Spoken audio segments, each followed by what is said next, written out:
안녕하십니까. 댕댕이와 채글입니다. 오늘 들려드릴 작품은 김애란 작가님의 단편소설 도도한 생활입니다. 작가님을 소개합니다.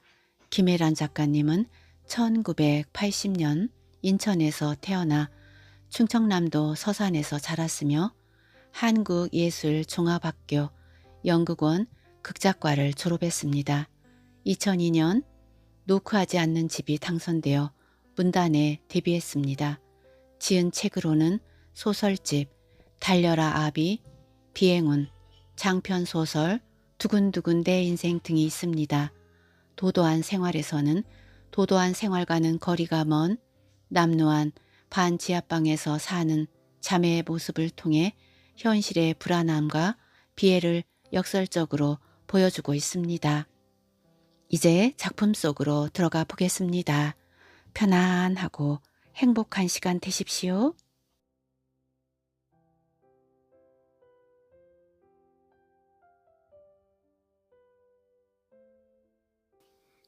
도도한 생활 김애란.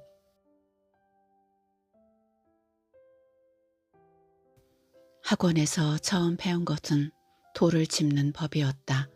첫 번째 음이니까 첫 번째 손가락으로 도. 내가 건반을 누르자 도는 겨우 도 하고 울었다. 나는 조금 전에 도를 기억하려 한 번 더 건반을 눌러보았다. 도는 당황한 듯 다시 도하고 소리낸 뒤 제 이름이 지나가는 동선을 바라봤다. 나는 하나가 깨끗하게 사라진 자리에 앉아 새끼손가락을 세운 채 굳어 있었다.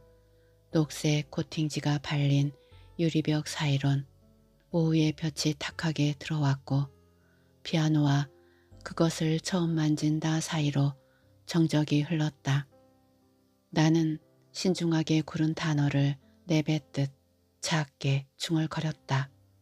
도. 건반에 손을 얹은 법은 단순한 듯 어려웠다. 손에 힘을 풀고 뭔가 부드럽게 감아지는 모양을 만들어 보라는 것이었는데 그때 나는 힘을 주지 않고도 뭔가를 움켜쥘 수 있다는 게 또 세상에 그런 것이 존재한다는 게 믿겨지지 않았다. 나는 두 개의 손가락을 이용해 온종일 도레도레를 연습했다. 낮은 음과 높은 음을 함께 눌렀을 때 낮은 음이 더 오래간다는 사실은 나중에 알았다. 피아노 건반의 모양은 똑같았다. 그것은 희거나 검었고 동일한 크기와 질감을 갖고 있었다. 나는 도의 위치를 자주 잊었다. 그것이 레가 아니라 도라는 것을, 미가 아니라 파라는 것을 만져보기 전엔 확신할 수 없었다. 내가 찾는 도는 왼쪽 가장자리 건반으로부터 24 손가락 떨어진 곳에 있었다. 건반 위에서 길을 잃을 때마다 1부터 24까지의 숫자를 일일이 세어봐야 했다. 그렇게 도를 찾아낸 뒤 할 수 있는 일이란 고작 도를 다시 치는 일밖에 없었지만 나는 덩치 크고 내성적인 악기가 처음으로 낸 소리, 완고하고 편안한 그 도의 울림을 좋아했다. 다행히 도를 찾고 나면 레를 짚기가 수월했다. 레는 도 바로 옆에 있었다. 미는 레 옆이고 파는 미 다음이니까 일단 도를 찾는 것이 중요했다. 연습실 문에는 죽은 음악가의 이름이 쓰여 있었다. 나는 베토벤실에 앉아 도레도레를 연습했다. 리스트 방에서는 도레미를, 핸델 방에서는 도레미파솔을 연주했다. 두 손가락만 사용했을 땐 이만하면 할만하네 싶었고 세 손가락을 움직였을 땐 시시하다 자만했고 다섯 손가락을 써야 했을 땐 이거 어려워서 못해 먹겠다 소리쳤다. 내가 살던 시골 마을엔 음악학원이 하나밖에 없었다. 그곳에선 어설프게 바이올린도 가르치고 플루트도 가르치고 웅변까지 지도했다. 다행히 바이올린이나 플루트를 신청하는 학생은 거의 없었다. 만일 배우고자 했다면 학원에서 먼저 말렸으리라. 동네에서 바이올린을 켤 줄 아는 아이는 음악학원 원장의 딸 한 명뿐이었다. 그 애는 하계에 날개 달린 원피스를 입고 나와 초등학생이 듣기에도 참을 수 없는 연주를 했다. 그 애의 형편없는 연주를 들으며 나는 처음으로 누군가를 때리고 싶다는 충동에 시달렸다. 음악학원에서 왜 웅변을 가르쳤는지는 모르겠다.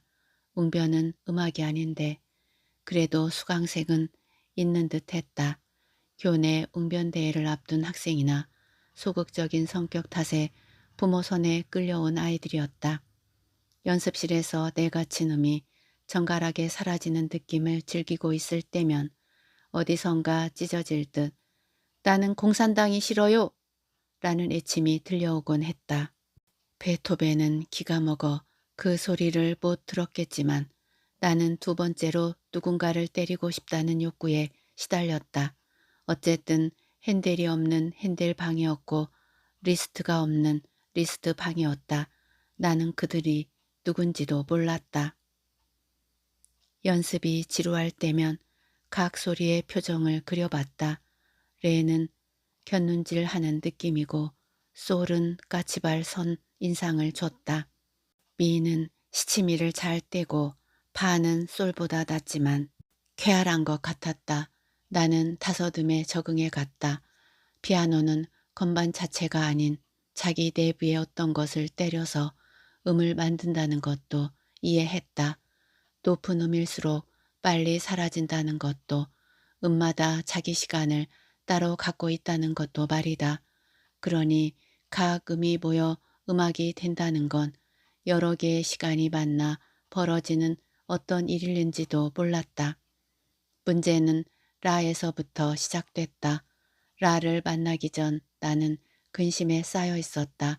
다섯 손가락으로 다섯 음을 연주하는 건 무난하고 상식적인 일이었다. 하지만 다섯 손가락으로 여섯 음 이상을 칠 땐 어떻게 해야 하는지 알 수 없었다. 그것은 오진법밖에 쓸 줄 모르는 문명인이 만난 십이진법 같은 거였다. 나는 라를 알고 싶었다. 하지만 라를 알게 되는 즉시 귀찮은 일이 생길 것 같아 두려웠다. 어려운 건 싫은데 오음계로 된 노래도 많으니까 평생 오음계만 연주해도 되지 않을까. 라를 배우던 날 나는 선생님의 손동작을 숨죽여 바라보고 있었다. 선생님은 내 옆에서 도를 쳤다. 내가 치는 방식대로였다. 선생님은 레를 쳤다. 그것도 같은 방법이었다. 선생님은 예상대로 미를 짚었다. 나는 초조함을 느꼈다. 이윽고 선생님이 파를 치는 순간 눈앞으로 뭔가 휙 지나가는 것이 보였다.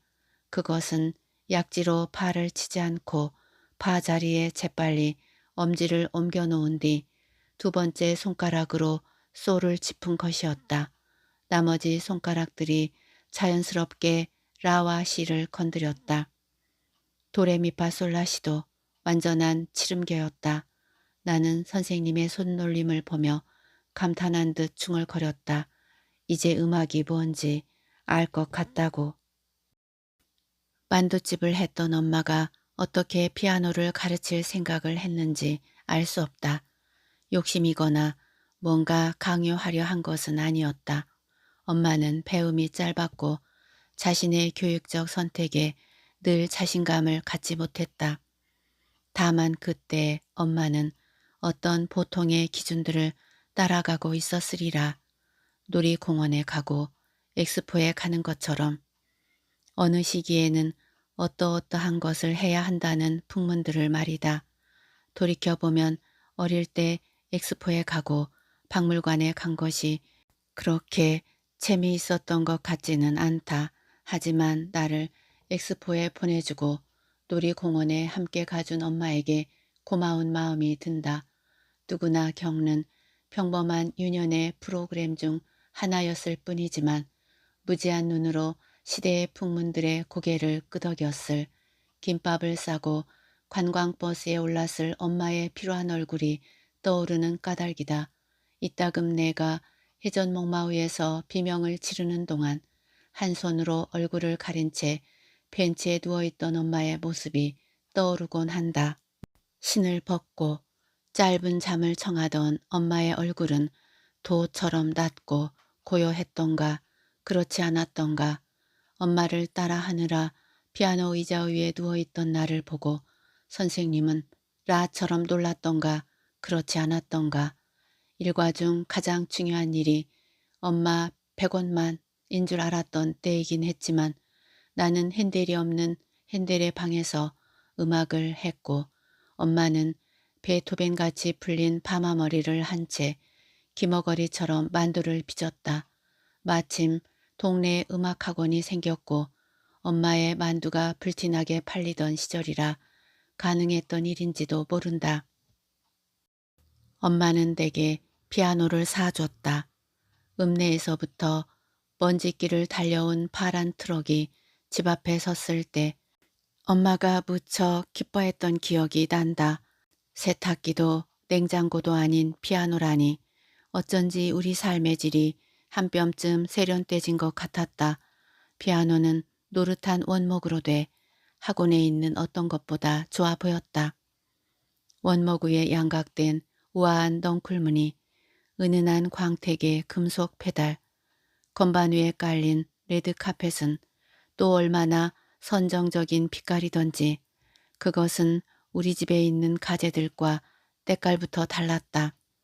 다만 좀 멋쩍은 것은 피아노가 가정집 거실이 아닌 만두가게 안에 놓인다는 사실이었다. 우리 가족은 생계와 주거를 한 건물 안에서 해결하고 있었다. 낮에는 방에 손님을 들이고 밤에는 식구들이 이불을 펴고 자는 식으로 말이다. 피아노는 나와 언니가 쓰는 작은 방에 놓였다. 안방은 주방을, 작은 방은 홀을 마주보고 있었다. 나는 오후내 가게부터 피아노를 연주했다.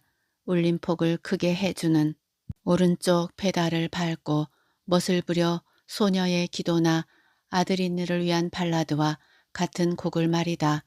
찜통에선 수증기가 푹푹 나고 홀에서는 장사꾼과 농부들이 흙 묻은 장화를 신은 채 우적우적 만두를 씹고 있는 공간에서 누구라도 만두를 삼키다 말고 울고 가게 만들었을 그런 연주를 쉽고 아름답지만 촌스러워서 누구라도 가게 앞을 지나다 얼굴을 붉히게 만들었을 그러나 좀 더 정직한 사람이라면 만두 접시를 집어던지며 다 때려치우라 그래 소리쳤을 그런 연주를 말이다. 한 번은 연주가 끝난 뒤 박수 소리가 들려 고개를 돌린 적이 있다. 홀에서 웬 백인 남자가 손뼉을 치며 원더풀! 이라 외치고 있었다. 애국인과 나 사이에 어정쩡한 침묵이 흘렀다. 나는 부끄러웠지만 수줍게 한마디 했다. 땡큐.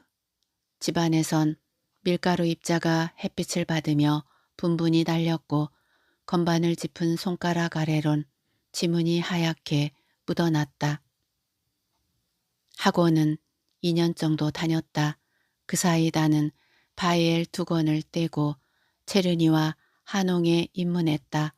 체르니란 말은 이국에서 불어오는 바람 같아서 돼지 비계나 단무지란 말과는 다른 울림을 주었다. 나는 체르니를 배우고 싶기보단 체르니란 말이 갖고 싶었다. 엄마는 장사를 끝낸 뒤 작은 방에 누워 피아노를 청했다.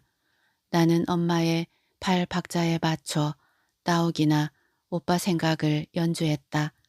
허공에서 발 박자를 맞추던 엄마의 양말 앞 코는 설거지물에 진하게 젖어 있었다. 그 발은 허공을 따라다니는 엄마의 젖은 마음 한 조각 같았다. 노래는 아빠가 잘했는데 연주를 청한 건 늘 엄마였다.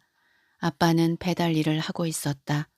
아빠는 동네 곳곳에 군만두와 찐만두와 물만두를 배달하며 이런저런 참견과 재미없는 농담을 하고 다녔다.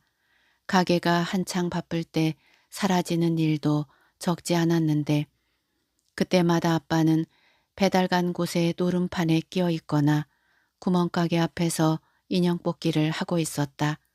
한 번은 아빠가 온종일 가게에 나타나지 않아 엄마가 화를 냈던 적이 있다. 배달은 모두 취소됐고 엄마는 정신없이 찜통과 전화 사이를 오갔다. 아빠는 해질 무렵 슬그머니 가게 문을 열었다. 아빠는 홀안까지 와놓고 안방문을 열지 못해 왔다 갔다 했다. 그러고는 무슨 생각에서였는지 작은 방서 놀고 있는 우리를 불러내 노래를 가르쳐 주겠다고 했다. 우리는 모처럼 다정하게 구는 아빠가 좋아 작은 방서 꼬물꼬물 기어다 왔다. 아빠는 미닫이로 된 가게 문을 반쯤 열고 노래를 부르기 시작했다. 아빠가 한 소절을 부르면 우리가 따라하는 시기였다. 아빠의 낮은 목소리가 저녁의 한적한 소음위로 울려 퍼졌다. 고향 땅이 여기서 얼마나 되나 푸른 하늘 저 하늘 여기가 거긴가 이상했다. 아빠의 고향은 여긴데 마치 다른 고향이라도 있는 듯 아빠의 얼굴이 쓸쓸해 보였다.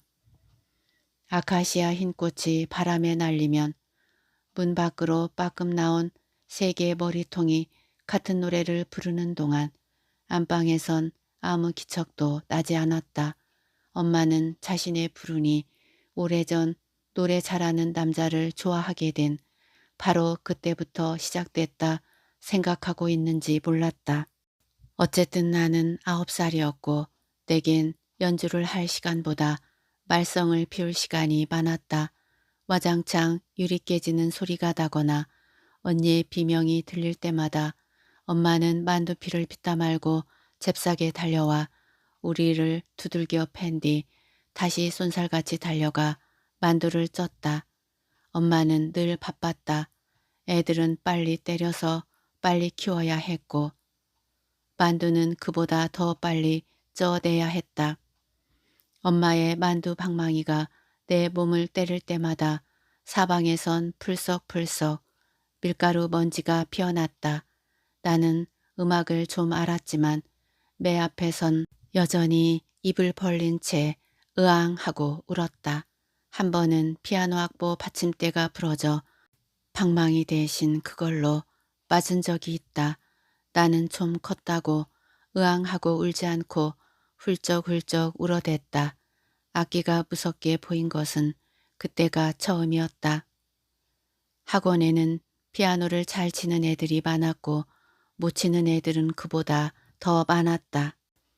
조율 안 된 중고 피아노는 모두 축농증에 걸려 있었다.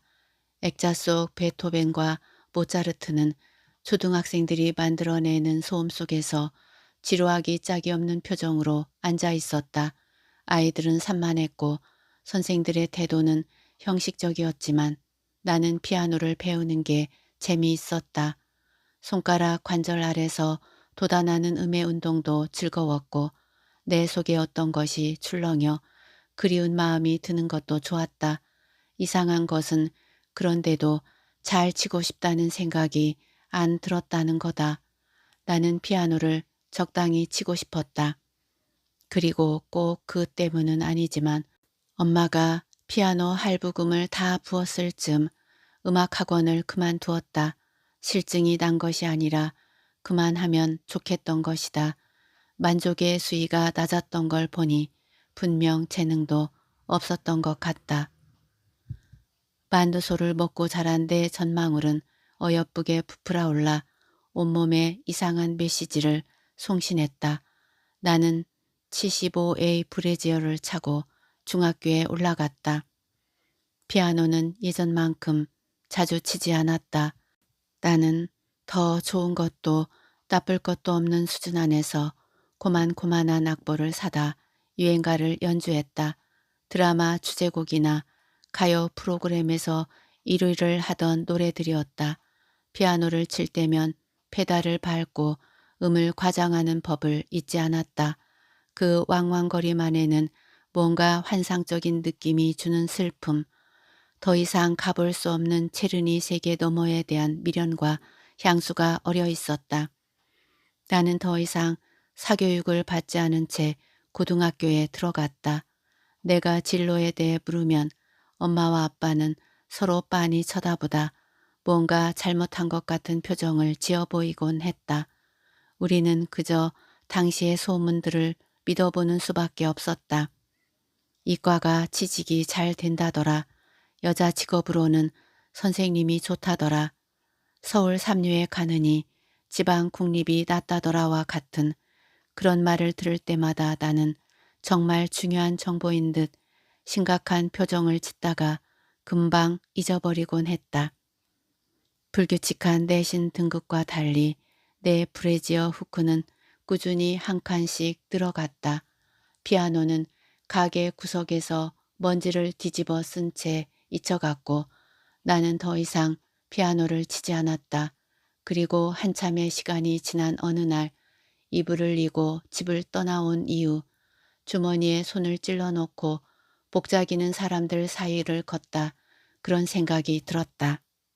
이 방에서, 이 거리에서, 이 시장과 저 공장에서, 이 골목과 저 복도에서, 그늘에서, 창안에서 세상 사람들은 가끔 아무도 모르게 도도하고 우는 것은 아닐까 하고 사람들 저마다 자기도 모르게 까닭없이 낼 수 있는 하나 정도는 갖고 태어나는 게 아닐까 하고 어쩌다 어릴 때 음악 따을 배워 그 울음의 이름을 알게 됐으니 조금은 나도 시대의 풍문에 빚지고 있는지 모르겠다. 만두소에는 무말랭이가 들어갔다. 엄마는 그걸 물에 불린 뒤 광목으로 싸 짤순이에 넣고 돌렸다. 짤순이는 탈수 기능만 되는 날씬한 금성 세탁기였다. 탈수기 호스는 광에서 주방 하수구까지 길게 이어져 있었다. 엄마는 2, 3일에 한 번씩 광으로 들어가 탈수기를 돌렸다. 엄마가 광에만 들어갔다 하면 탈수기 호스에선 엄청난 양의 물이 쏟아져 나왔다. 그래서 나는 그곳이 울음방인 줄만 알았다. 철이 든 뒤 그것이 오해였다는 걸 깨달았지만 몇 년 후 엄마는 정말 그 안에서 무릎에 고개를 묻고 있었다. 내가 서울로 올라가기 전인 고3 겨울방학 때였다. 여느 때와 같이 무발랭이를 짜고 있던 엄마는 전화벨이 울리자 주방으로 나왔다. 엄마는 수화기에 대고 뭐라 해명하고 애원하는 것 같았다. 나는 화장실에 가다 그 모습을 보았다. 한바탕 점심 장사가 끝난 뒤라 가게에서는 탈수기 진동음만 미세하게 들려오고 있었다. 엄마는 다시 광으로 들어갔다. 엄마는 탈수기 옆에 쪼그리고 앉아 탈탈탈탈 울었다. 단풍놀이에 간 아빠는 설악산에 있었고 언니는 휴학계를 썼고 나는 저쪽 어둑함과 연결된 호수에서 물이 졸졸 새어나오는 모습을 보며 문득 우리 집이 망했다는 걸 깨달을 수 있었다. 그 즈음 나는 서울권 대학에 합격했다. 4년제 대학의 컴퓨터 학과였다. 컴퓨터에 관해서라면 고작 자판 치는 것밖에 몰랐지만 졸업하면 취직이 잘 될지도 모른다는 막연한 기대에서였다. 그 즈음 내 친구들은 대부분 그렇게 대학에 갔다. 막연하게 국문과에 가고 막연하게 사대에 가고 막연한 열패감이나 우월감을 갖고 졸업을 하고 진학을 했다. 적성이 아닌 성적에 맞춰 원서를 쓰는 일도 잦았지만 대부분 잘 기획된 삶에 대해 무지했고 자신이 뭘 하고 싶어 하는지 몰랐다. 나보다 2살 많은 언니는 서울에 있는 전문대학에서 직이공을 배우고 있었다. 주로 치아 보철물의 제작 기술을 배우는 학과였다. 언니는 원서를 쓰기 바로 전날까지도 자신이 평생 누군가의 이 모형을 만들며 살게 되리라 상상하지 못했다고 했다. 나는 한동안 대학에 붙었다는 말도 못한 채 신입생 환영회 때 부를 노래만 연습하고 있었다. 엄마는 차 앞탁지가 붙기 전 값나가는 물건을 팔아버리자고 했다. 아빠와 나는 고개를 끄덕이며 열심히 고가품을 찾아 움직였다. 그러나 10분도 지나지 않아 우리는 우리 집서 값나가는 물건이 피아노밖에 없다는 걸 깨달았다. 그것도 팔면 80만 원이 안 되는 물건이었다. 엄마는 고민하더니 다시 피아노를 팔지 말자고 했다. 나는 손사래를 치며 나 때문이면 괜찮다고 했다. 피아노를 치지 않은 지 한참 됐고 진심으로 미련도 없었다. 피아노 위에 올려진 인형들은 말똥말똥한 표정을 짓고 있었다. 모두 아빠가 뽑아온 것이었다. 엄마는 고민하다 피아노는 일단 갖고 있자고 했다. 어떻게? 엄마가 천천히 입을 열었다. 내가 서울로 갖고 가 주었으면 좋겠다고. 나는 눈을 동그랗게 뜨고 말했다. 거기 반지하야 엄마. 엄마가 그 사실을 모를 리 없었다. 나는 계속 피아노를 팔자고 설득했다. 사실 그것은 우리에게 아무 쓸모도 없었다. 엄마는 그게 무슨 기념비라도 되는 양 사정이 좋아질지도 모르니까 하고 말끝을 흐렸다. 결국 나는 피아노를 이고 상경해야 했다. 내가 집을 떠나던 날 아빠는 오토바이 쇼바를 잔뜩 올린 채 도로 위를 달리며 울고 있었다. 아빠는 오토바이 속도가 최절정에 다다랐을 때 앞바퀴를 들며 얘들아 너희 절대 보증 서지 마! 라고 오열했고 비닐하우스 옆에서 머리를 조아리며 속도 위반 딱지를 뗐다고 했다. 벌금은 고스란히 만두가게에서 일하는 엄마 앞으로 전가됐다. 언니의 표정은 뜨악했다. 외삼촌이 담배를 피우는 사이 나는 사정을 설명하느라 애를 먹었다. 엄마가 다 얘기한 줄 알았는데 언니는 아무것도 모르고 있었다. 언니가 답답한 듯 말했다. 여기 반 지하야. 나는 조그맣게 대꾸했다. 나도 알아. 우리는 트럭 앞에 모여 피아노를 올려다 봤다.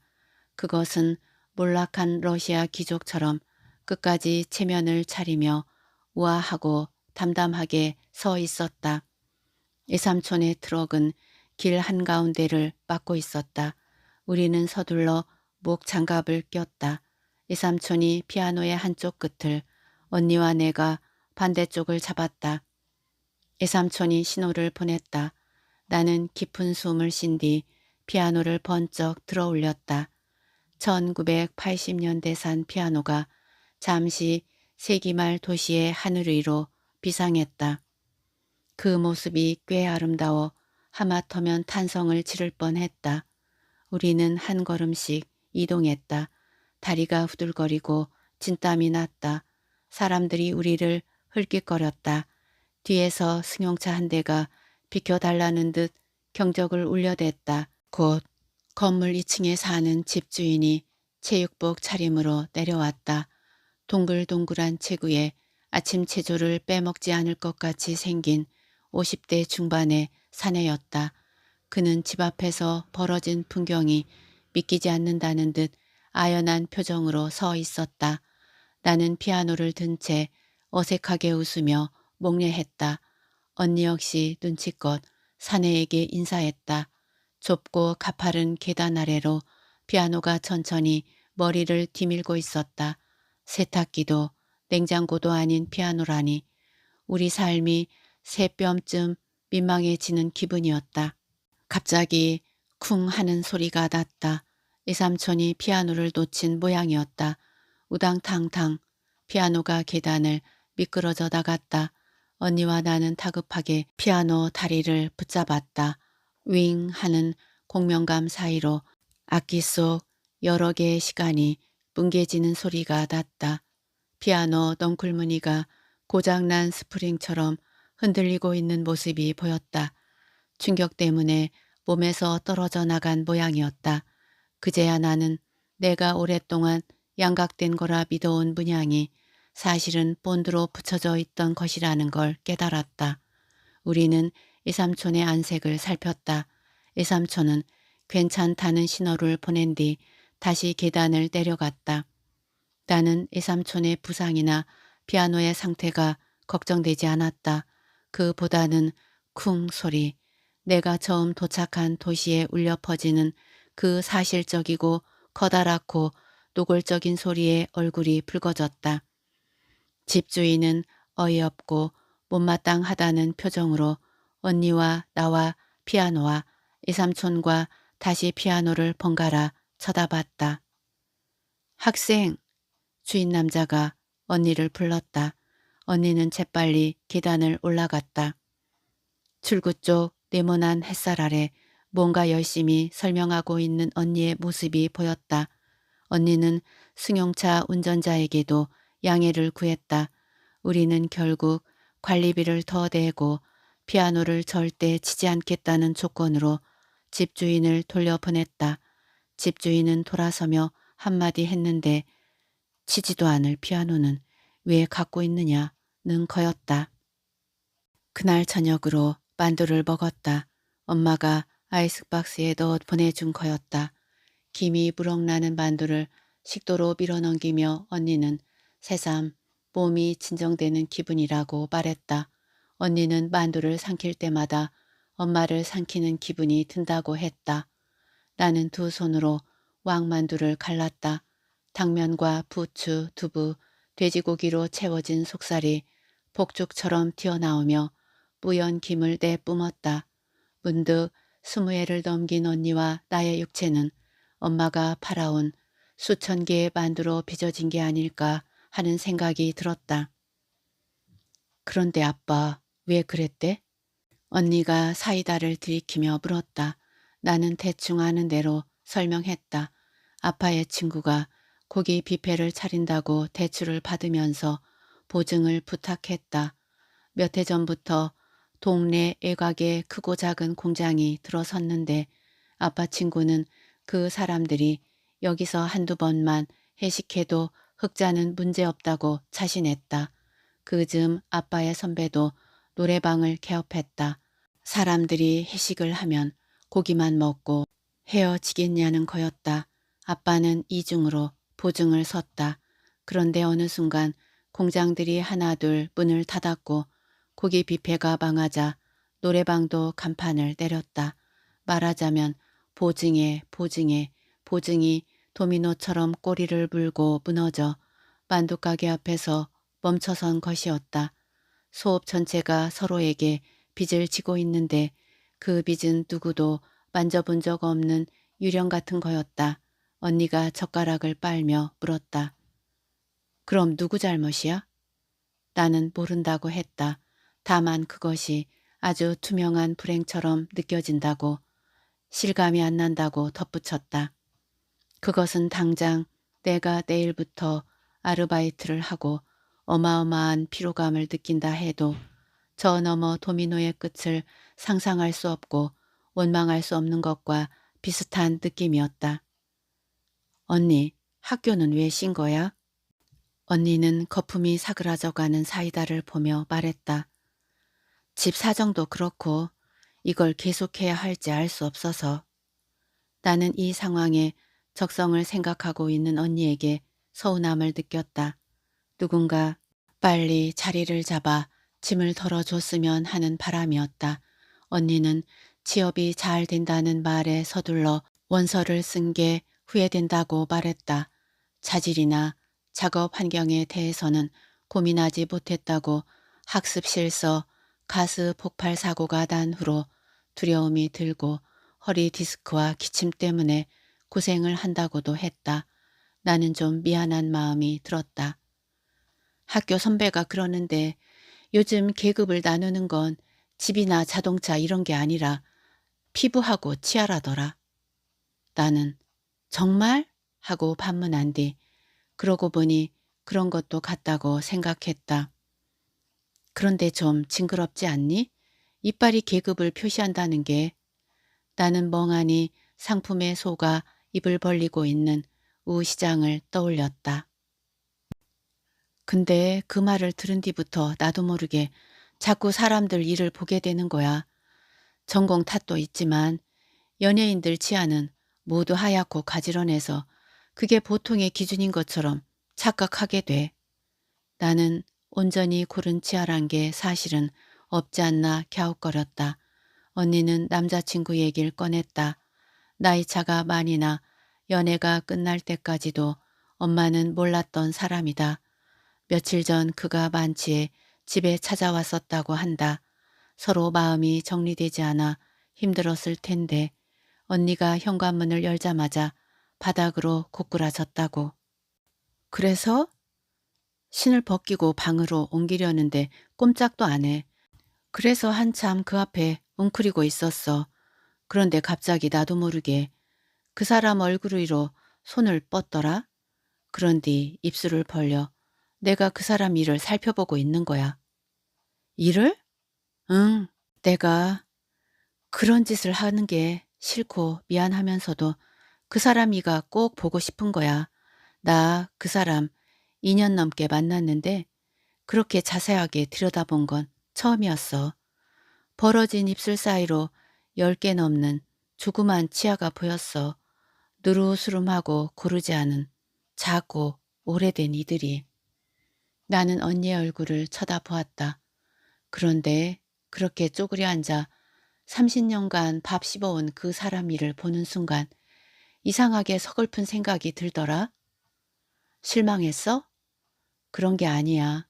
언니는 말을 고르듯 머뭇거렸다.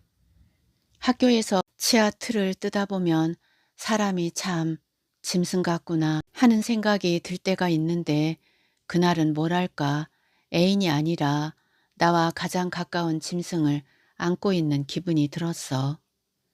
이불을 펴고 자리에 누웠다. 방바닥엔 두 사람이 겨우 몸을 댈 만한 자리밖에 없었다.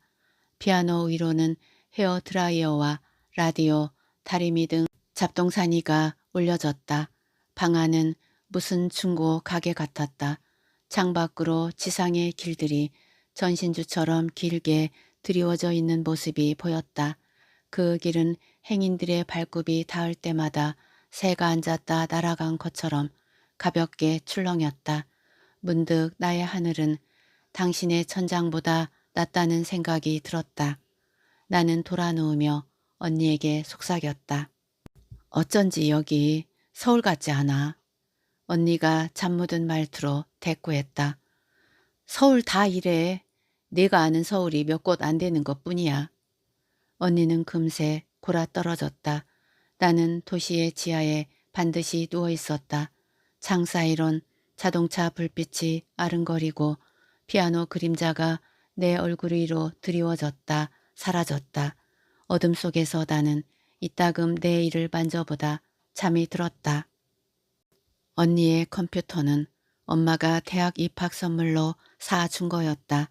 언니는 같은 과 친구를 따라 용산에서 조립식 컴퓨터를 샀다. 친구는 전자상가 직원과 암호 같은 말을 주고받은 뒤 마지막으로 언니에게 본체 케이스를 골라보라고 했다. 상가 한쪽에는 여러 종류의 케이스가 괴짝처럼 쌓여 있었다.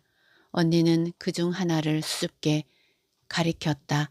전투 로봇의 갑옷처럼 번쩍하니 투박하게 생긴 거였다. 친구가 놀란 표정으로 여자애가 왜 그런 걸 고르냐? 고 묻자 언니는 얼굴을 붉히며 저게 가장 21세기적인 느낌 같아서 라고 답했다. 언니는 가장 21세기적인 컴퓨터와 함께 반지하에 살게 되었다. 21세기가 얼마나 슬림한 것인지를 알게 되는 데는 많은 시간이 필요하지 않았겠지만 그것은 방 한쪽에 불룩하게 자리를 잡았다. 나는 아르바이트를 시작했다. 인쇄소와 연결돼 학원 교재나 시험지를 만드는 일이었다. 처음엔 커피숍이나 호프집에서 서빙을 할 생각이었다. 이제 막 20살이 된 내 상식으로 아르바이트란 무릇 그런 것이었다. 그러나 나는 구인 광고란에 적힌 준수한 애모라는 말의 진정한 뜻을 모르고 있었다. 나는 준수할까 말까 한 귀여운 애모로 다른 일을 찾아 벼룩시장을 훑어나갔다. 터무니없이 많은 돈을 준다는 곳과 믿을 수 없이 적은 돈을 준다는 곳 사이에 A4지 한 장당 1,500원을 주는 곳이 있었다. 그 돈이 많은 건지 적은 건지는 알 수 없었지만 워드 작업 정도면 나도 할 수 있을 거라는 생각이 들었다. 일은 생각만큼 쉽지 않았다. 어깨도 결리고 눈이 아픈 데다 타자 치랴, 오타 확인하랴, 도표 갖다 붙이랴, 영어에 한자 표기까지 정신이 없었다. 인쇄소에서는 오탈자가 날 경우 돈을 줄 수 없다고 했다. 그곳에선 정해진 시간에 결코 소화할 수 없는 양의 일을 주고 아무렇지 않게 3일 안에 해달라고 했다. 나는 당장 저만큼이면 얼마 벌 수 있겠다 란 생각에 덥석 일을 안고 와 시뻘개진 눈으로 밤을 새웠다. 언니의 컴퓨터는 디귿키가 잘 먹지 않아 작업 속도를 떨어뜨리곤 했다. 나는 신나게 손가락을 놀리다 번번이 디귿키 앞에서 멈춰섰다. 나는 도로 위로 뛰어든 사슴이라도 본 양 디귿만 보면 긴장했고 그제야 세상에 디귿이 들어가는 글자가 얼마나 많은지 깨달으며 한탄해야 했다. 나는 목을 길게 뺀 채 모니터 앞에 붙박여 있었다. 언니는 흑백은 눈에 가장 피로를 많이 주는 색이라던데 라며 나를 걱정스럽게 바라봤다. 100년 전 사람들은 상상하지 못할 정도로 진보적인 기계 앞에서 내 등은 네안데르탈인처럼 점점 굽어갔다. 언니는 편입 시험을 준비하고 있었다. 언니는 4년제 영문과에 들어가 어학연수도 가고 취직도 하고 싶어 했다. 나는 재수나 전학이라는 말과 달리 편입이란 말은 묘한 빈곤함을 준다고 생각했다. 언니는 세상에 영어 하나만 돼도 주어지는 기계가 얼마나 많은 줄 아니? 며 훈수를 뒀다. 나는 언니가 영어 하나만 돼도 주어지는 기회가 많다는 걸 어째서 20대 초반이 다 지나서야 깨달은 것일까 의아했다. 언니는 문제집을 잔뜩 안고 와 단어를 외우고 테이프를 청취했다. 내가 미친 듯이 타이핑을 하는 동안 언니는 피아노 위에 문법책을 펼쳐놓고 애국어를 웅얼거렸다. 밤마다 조그만 불빛이 새어나오는 이곳 반지하에는 타자 소리와 영어 단어 외우는 소리가 끊이지 않았다. 어느 날 언니는 도저히 이해가 안 된다는 듯 볼펜을 집어던지며 소리쳤다. 야, 미래가 어떻게 완료되냐? 나는 지층 단면도를 따라 붙이다 말고 키보드에 머리를 박으며 애쳤다. 아, 과학이 제일 싫어. 초여름이었다. 이따금 비가 오다 그쳤고 다시 내렸다. 창밖 보도 위의 빗방울들이 수많은 원을 그리며 내 머리 위에 아름답게 떠 있었다. 비는 하늘이 아닌 지상에서 내리는 것 같았다. 나는 입안에 건포도를 털어넣으며 창밖을 바라봤다. 건포도는 내가 가장 좋아하는 간식이었다. 그걸 먹으면 왠지 까맣게 졸아붙는 캘리포니아 햇빛을 씹어먹는 기분이었다. 언니는 번화가에 있는 프랜차이즈 식당에서 계산대 보는 일을 하고 있었다. 언니는 새벽마다 어깨에 쌀 포대만한 졸음을 이고 학원에 갔고 주말이면 다리 사이에 그 포대를 끼고 한없이 깊은 잠을 잤다. 언니는 종종 옛 애인과 통화했다. 그는 훌쩍이며 집 앞에 찾아오기도 하는 모양이었다. 이따금 비가 오다 그쳤고 다시 내렸다. 나는 TV 앞에 앉아 오늘의 날씨를 경청했다. 언니가 집을 비우면 청소를 하고 손쉬운 반찬을 만들고 햇빛 알갱이가 들어있다는 합성 세제로 빨래를 했다. TV에선 곧 장마가 시작될 거라는 소식을 전해왔다. 나는 플라스틱 통에 든 습기 제거제를 사서 싱크대 안쪽과 옷장, 신발장에 넣어두었다. 저축한 돈이 있으니 사소한 재해쯤이야 아무래도 좋다는 마음이었다. 나는 어서 학교에 가고 싶었다. 얼추 한 학기 등록금을 모았고 무엇보다도 사람들과 관계 맞으며 피로나 긴장을 느끼고 싶었다. 긴장되는 옷을 입고 긴장된 표정을 짓고 평판을 의식하며 사랑하고 아첨하고 농담하고 헌담하고 계산적이거나 정치적인 인간도 한번 돼 보고 싶었다. 나는 누군가에게 좋은 사람일 수도 있고 나쁜 사람일 수도 있지만 사실 아무것도 될 수 없었다. 지금 나를 둘러싸고 있는 것들은 가전제품뿐이었다. 나는 냉장고에게 잘 보이거나 전기밥통을 헐뜯고 싶지 않았다. 첫 월급을 탔을 때 누구를 만나 어떻게 돈을 써야 할지 몰라 당황했었다.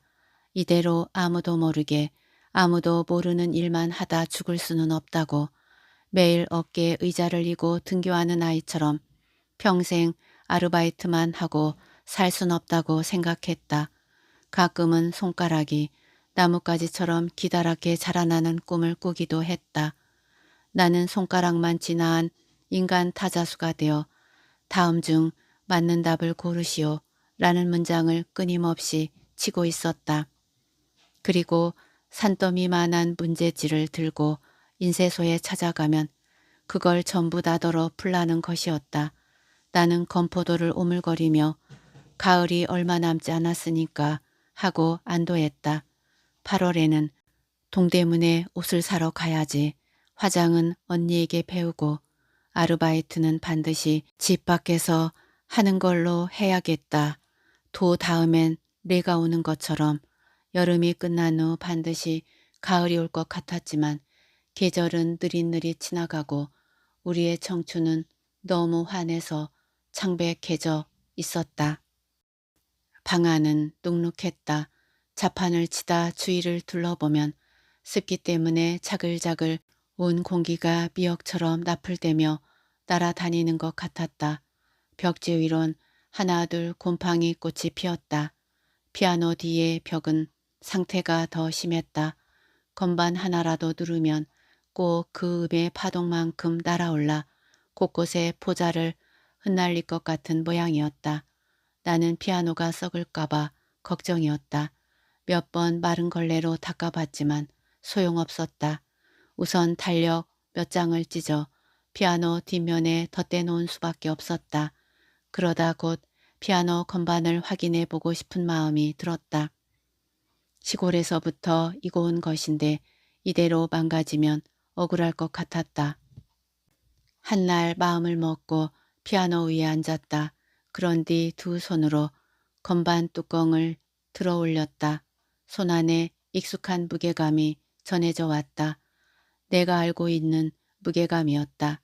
곧 88개의 깨끗한 건반이 눈에 들어왔다.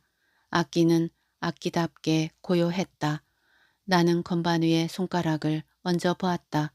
손목에 힘을 푼 채 뭔가 부드럽게 감아지는 모양을 하고 서늘하고 매끄러운 감촉이 전해졌다.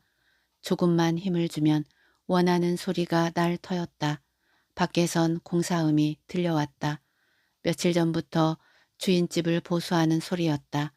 문득 피아노를 치고 싶은 마음이 들었다. 이사 후 처음 있는 일이었다. 그리고 일단 그런 마음이 들자 주체할 수 없는 감정이 솟구쳤다. 한음 정도는 괜찮지 않을까? 소리는 금방 사라져 아무도 모를 것이다. 나는 용기 내어 손가락에 힘을 주었다. 도. 도는 방 안에 갇힌 나방처럼 긴 선을 그리며 오래오래 날아다녔다. 나는 그 소리가 아름답다고 생각했다. 가슴속 어떤 것이 10개 출렁여 사그라지는 기분이었다. 도우는 생각보다 오래 도 하고 울었다. 나는 한음이 완전하게 사라지는 느낌을 즐기려 눈을 감았다. 밖에서 문 두드리는 소리가 났다. 쿵쿵쿵쿵 주먹으로 4번이었다. 나는 얼른 피아노 뚜껑을 덮었다. 다시 쿵쿵 소리가 들렸다.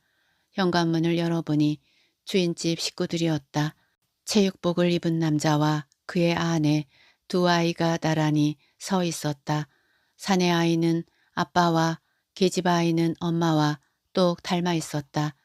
예식이라도 갔다 오는지 그들 모두 입에 이쑤시개가 있었다. 남자가 입을 열었다. 학생, 혹시 좀 전에 피아노 쳤어? 나는 천진하게 말했다. 아닌데요? 주인 남자는 고개를 갸웃거리며 물었다. 친 거 같은데? 나는 다시 아니라고 했다. 주인 남자는 의심스러운 표정을 짓다가 내가 곰팡이 얘기를 꺼내자 지아는 원래 그렇다고 말한 뒤 서둘러 2층으로 올라갔다. 나는 방으로 돌아와 피아노 옆에 기대어 앉았다. 그런 뒤 무심코 휴대전화 폴더를 열었다. 휴대전화는 번호마다 고유한 음이 있어 단순한 연주가 가능했다. 1번은 도, 2번은 레, 높은 음은 별표나 0을 함께 누르면 되는 식이었다. 더듬더듬 버튼을 눌렀다. 미, 솔, 미, 레도, 시도, 파, 미, 솔, 미, 레도, 시도, 레레레, 미. 원래 그렇다는 말 같은 거 왠지 나쁘다는 생각이 들었다. 저녁부터 폭우가 내렸다. 언니는 아르바이트 때문에 늦는다고 했다. 벌써 퇴근했어야 하는 시간인데 정산을 잘못한 모양이었다. 언니는 계산서를 처음부터 끝까지 살펴본 뒤 안 맞을 경우 다시 계산기를 두드리고 같은 일을 반복하며 밤을 새울 터였다. 나는 만두라면을 먹으며 연속극을 보고 있었다. 볼륨을 한껏 높였는데도 배우들의 목소리가 잘 들리지 않았다. 리모컨을 잡으니 뭔가 축축한 게 만져졌다. 한참 손바닥을 들여다본 후에야 그것이 빗물이란 걸 깨달았다. 나는 화들짝 자리에서 일어났다.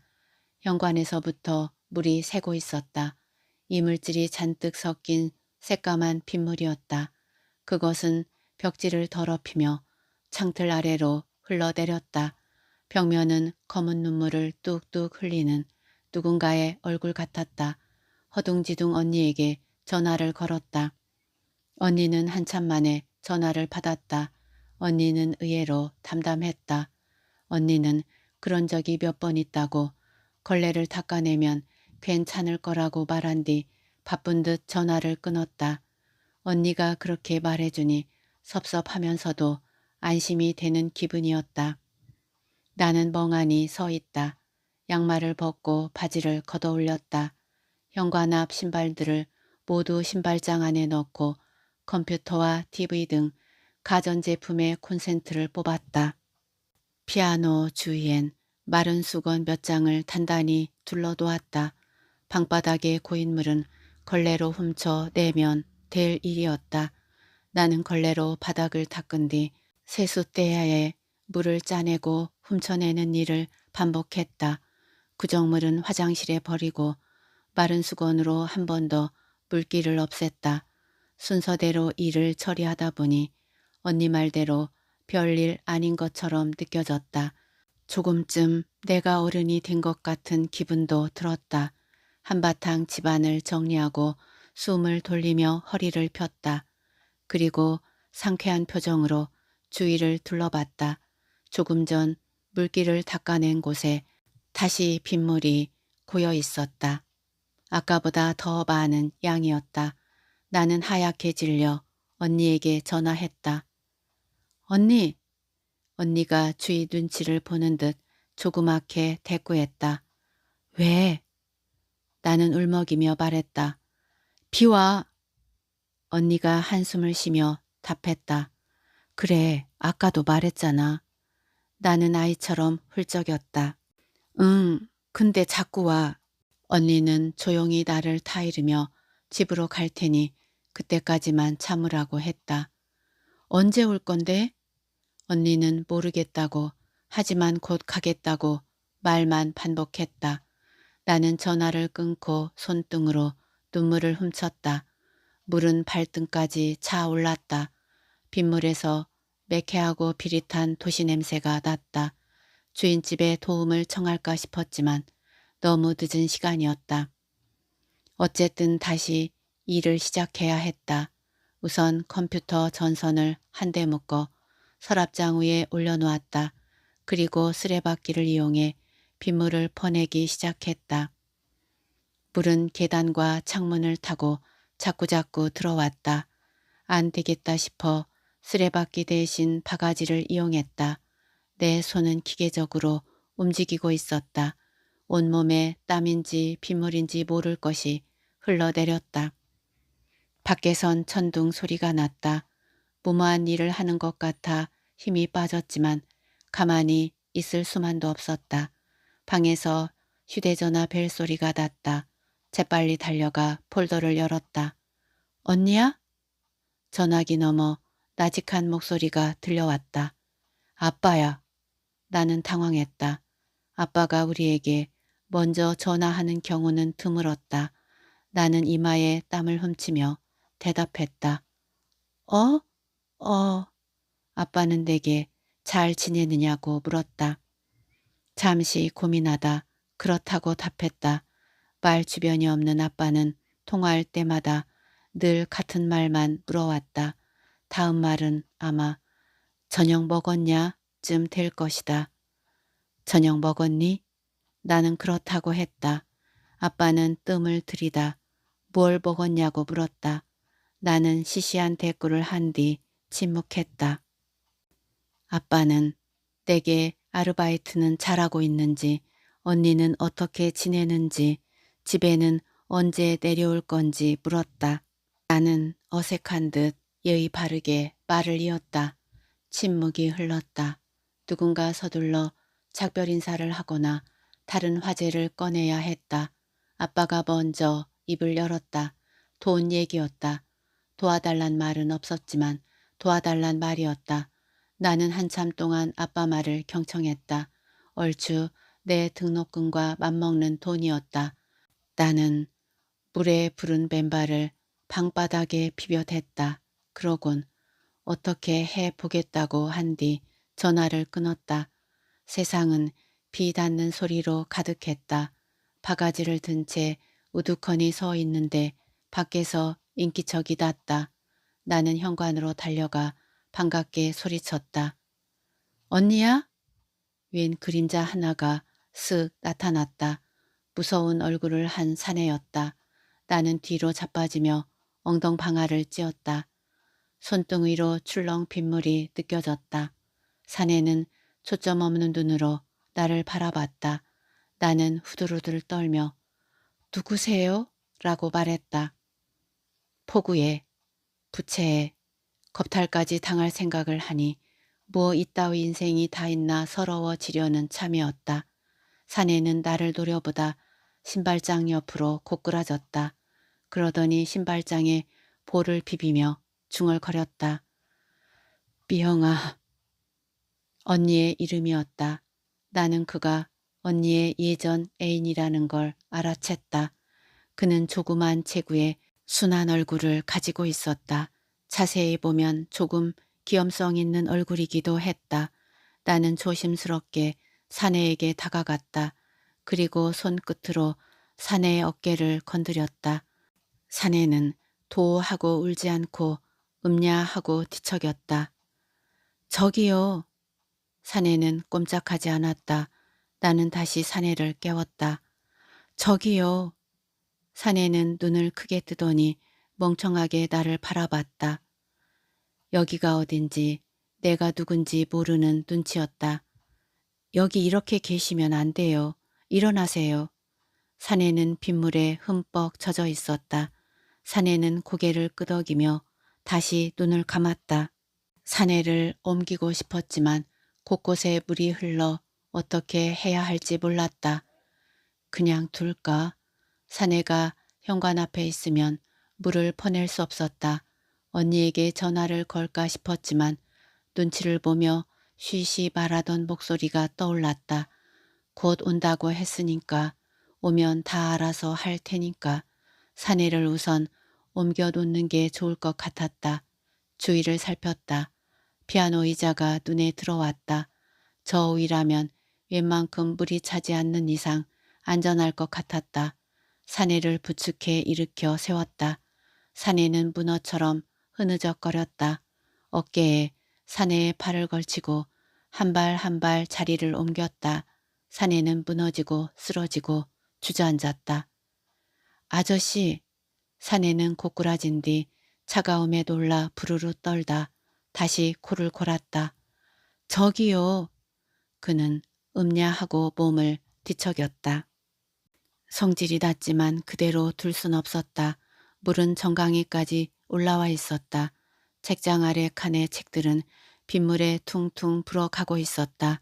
그 중에는 언니가 아직 풀지 못한 영어 문제집도 있었다.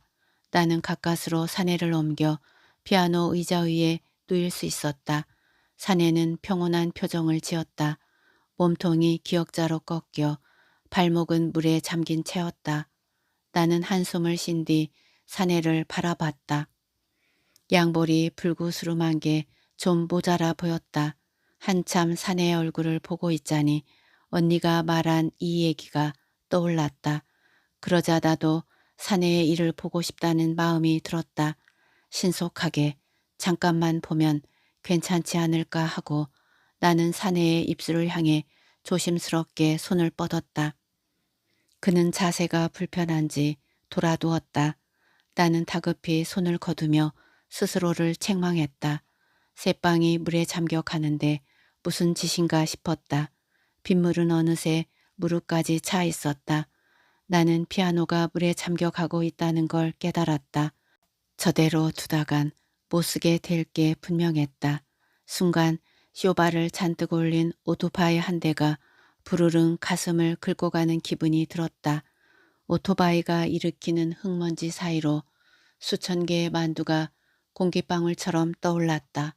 언니의 영어 교재도 컴퓨터와 활자 디귿도 아버지의 전화도 우리의 여름도 모두 하늘 위로 떠올랐다. 톡톡 터져버렸다. 나는 피아노 뚜껑을 열었다. 깨끗한 건반이 한눈에 들어왔다. 건반 위에 가만 손가락을 얹어 보았다. 엄지는 도, 검지는 레, 중지와 약지는 미, 파. 아무 힘도 주지 않았는데 어떤 하나가 긴 소리로 우는 느낌이 들었다. 나는 나도 모르게 손가락에 힘을 주었다. 도. 도는 긴 소리를 내며 방 안을 날아다녔다. 나는 레를 짚었다. 레. 사내가 자세를 틀어 기역자로 눕는 모습이 보였다. 나는 편안하게 피아노를 연주하기 시작했다. 하나, 둘, 손끝에서 돋아나는 음표들이 눅눅했다. 솔, 미, 도레, 미, 파, 솔, 라, 솔. 물에 잠긴 페달에 뭉텅뭉텅 공기방울이 새어나왔다. 음은 천천히 날아올라 어우러졌다 사라졌다. 미, 미, 솔, 도라솔. 사내의 몸에서 만두처럼 김이 모락모락 피어났다. 빗줄기는 거세졌다 잦아지길 반복하고 검은 비가 출렁이는 반 지하에서 나는 피아노를 치고 발목이 물에 잠긴 채 그는 어떤 꿈을 꾸는지 웃고 있었다. 작품은 여기까지입니다. 김혜란 작가님의 작품을 읽고 있으면 마치 피아노 곡을 듣는 기분이 듭니다. 아니면 탁구를 치는 기분이라고 할까요? 긴 작품인데도 예측 불허의 문장들의 연속이죠. 통통 튀는 문체는 비애를 윗으로 발칙하게 전환시킵니다. 저도 김혜란 작가님처럼 유년 시절 서산에서 자랐는데요. 제 초등학교 동창은 김혜란 작가님을 에라니라고 하더라고요. 아마 이웃에 살았었나 봐요. 얼마나 부러웠는지 모릅니다. 김혜란 작가님을 에라니 부를 수 있으니까요. 저도 20대 대학 시절 한때 서울의 반지하에서 산 적이 있는데요. 갑자기 그곳에 가보고 싶은 생각이 밀려왔습니다. 그때는 작가님 표현대로 나의 하늘이 당신의 천장보다 낫다는 생각에 부끄러움도 느꼈었는데요. 이제는 그리운 공간이 되었습니다. 몸은 비록 반 지하에 누웠지만 상상은 반짝반짝 빛나는 하늘을 날아다녔으니까요. 참 그리운 시절입니다. 긴 시간 함께 해주셔서 고맙습니다. 다음 작품으로 또 만나요.